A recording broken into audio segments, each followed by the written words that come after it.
안녕하세요. SPI 고병기 콘텐츠 에디터입니다. 네, SPI는 유튜브를 이제 2022년 3월부터 시작을 해서 이제 최근에 K리치 위클리라는 코너를 통해서 꾸준히 찾아뵙고 있는데, 이게 원래는 저희가 정기적으로 하질 않다가 이제 한 10월 말부터 K리치 위클리를 정기적으로 하면서 조금씩 콘텐츠를 늘려가려고 해요.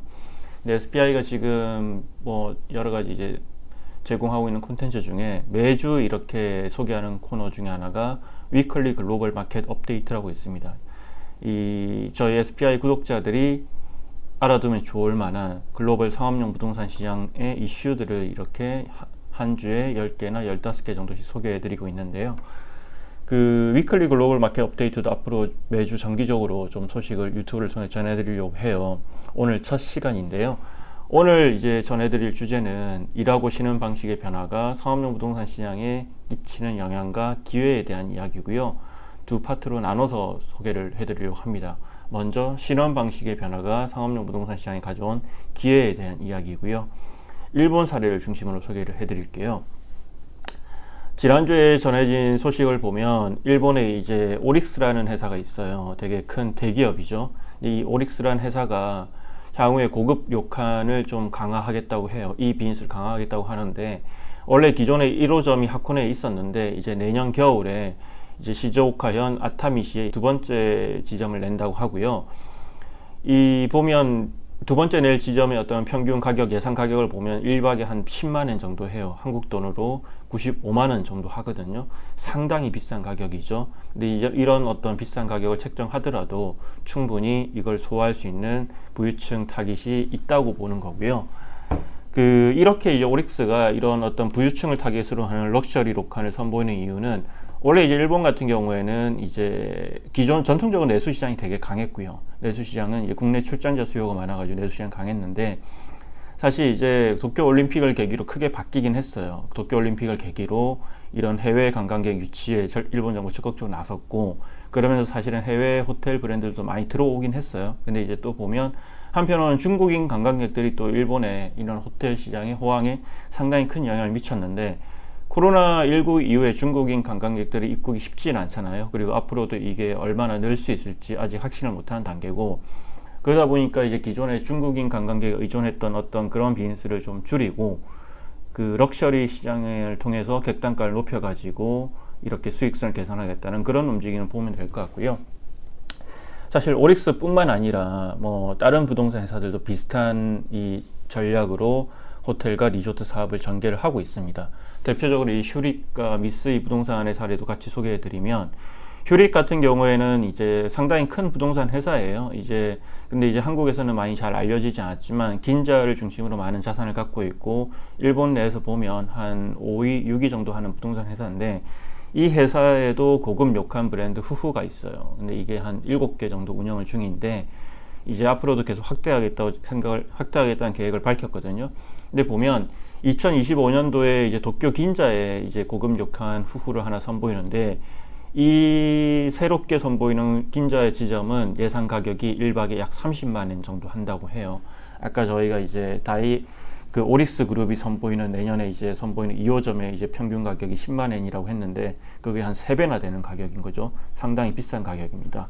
네, 그리고 이 외에도 팰리스 호텔 도쿄 같은 경우에도 지난 6월 달에 이제 1박에 28만 원에 달하는 스위트룸을 선보이기도 했고요. 또 일본의 대형 부동산 회사 중에 이제 미쓰이 부동산이라고 있습니다. 근데 미쓰이 부동산은 주거, 오피스, 호텔, 리조트 모든 어떤 다양한 상품들 다 이제 사업을 하고 있는데, 여기 이제 대표적인 호텔 브랜드 중에 하나가 이제 미쓰이 가든 호텔이라고 있습니다. 이거는 이제 보면 브랜드 포지셔닝으로 보면 비즈니스 호텔이라고 볼 수 있는데, 현재 이제 일본에서 약 1만 실을 운영할 정도로 상당히 사업도 커요. 비즈니스도 큰데, 근데 전통적으로 이 미쓰이 가든 호텔은 그러니까 일본 내 출장자들이 많이 이용을 했어요. 그러다 보니까 이제 일본 호텔 가보신 분들은 알겠지만 객실이 되게 좁잖아요. 거기 어떤 레저나 이런 목적으로 갈 수 있는 호텔은 아니고 럭셔리와는 거리가 좀 있기 때문에, 향후에 이제 미쓰이 가든 호텔은 이 기존의 어떤 그런 비즈니스 모델을 약간 전환해서 레저 목적이나 객단가 높은 소비 규모가 큰 고객을 유치할 수 있는 그런 어떤 시설들을 많이 선보일 거라고 합니다. 네. 근데 이게 사실 이제 한국 최근에 이제 한국의 상업용 부동산 시장, 호텔, 리조트 시장의 변화를 좀 예의주시한 분들은 알고 계실 텐데, 일본만 나타나는 변화는 아니에요. 한국도 이제 비슷한 현상이 나타나고 있고요. 실제 최근에 이제 삼성 KPMG에서 이제 지난달에 11월 달에 부동산 시장 가까운 어떤 미래에 주목해야 될 상품과 투자 전략을 소개했는데, 그 중에 하나가 소개했던 상품 중 대표적인 상품 중에 하나가 럭셔리 호텔과 리조트예요. 이게 결국 한국도 보면 최근에 어떤 소득 수준이 전반적으로 좀 높아지고 약간 양극화 현상이 심화되고 있잖아요. 그러다 보니까 이런 럭셔리 호텔과 리조트에 대한 수요가 높아지고 충분히 소화할 수 있는 소비자들 많이 늘어난 것 같아요. 실제로 카펠라라든지 바냐트리 같은 어떤 해외 하이엔드 브랜드들도 한국에 많이 진출하고 있고, 또 한국의 호텔 리조트 업체들도 그런 하이엔드 브랜드를 새롭게 이렇게 론칭하는 모습을 볼 수 있습니다. 네. 이 럭셔리 호텔 시장에 주목하는 일본 부동산 회사들의 모습을 보여드렸는데요. 반대로, 근데 이제 사실 저 재밌는 거는 또 이 반대의 사례도 있어요. 지난주에 보면 이 다이와 하우스 공업이라고 있죠. 일본의 큰 부동산 회사인데, 여기도 한국에서는 주거로 가장 잘 알려져 있지만 주거뿐만 아니라 물류센터, 데이터센터, 그리고 호텔, 리조트까지 다양한 사업을 전개하고 있습니다. 근데 앞서 이제 오릭스가 럭셔리 록칸을 이렇게 강화하겠다고 밝혔는데, 다이와하우스 공업은 반대로 움직이고 있어요. 여기는 오히려 리조트 호텔 사업은 매각하고 비즈니스 호텔에 집중하겠다는 계획을 밝혔습니다. 근데 다이와하우스 공업 같은 경우에는 다이와 리조트라는 자회사를 운영하고 있는데, 여기가 이제 사실은 뭐 코로나19 이후에 실적이 좀 계속 개선되지 않았고, 이 3년 연속 적자를 기록하고 있었어요. 여기다가 또 기존에 뭐 시설들이 되게 노후화되어 있습니다. 이게 1970년대와 90년대 사이에 준공된 어떤 리조트가 많기 때문에 상당히 낙후되어 있고요. 최근에 이제 새롭게 나오는 일본의 고급 리조트 호텔과 경쟁하기는 좀 무리가 있겠죠. 반면에 이제 비즈니스 호텔 같은 경우에는 뭐 아까 이제 오릭스나 이런 다른 회사들은 좀 쉽지 않다고 봤지만, 또 이 회사들은 상당히 견조하게 성장할 수 있는 가능성을 보고 있는 것 같아요. 그래서 앞으로 당분간은 향후에는 비즈니스 호텔에 집중해서 지점도 늘리고 이쪽에서 수익성을 많이 개선하겠다는 계획을 밝혔습니다. 네.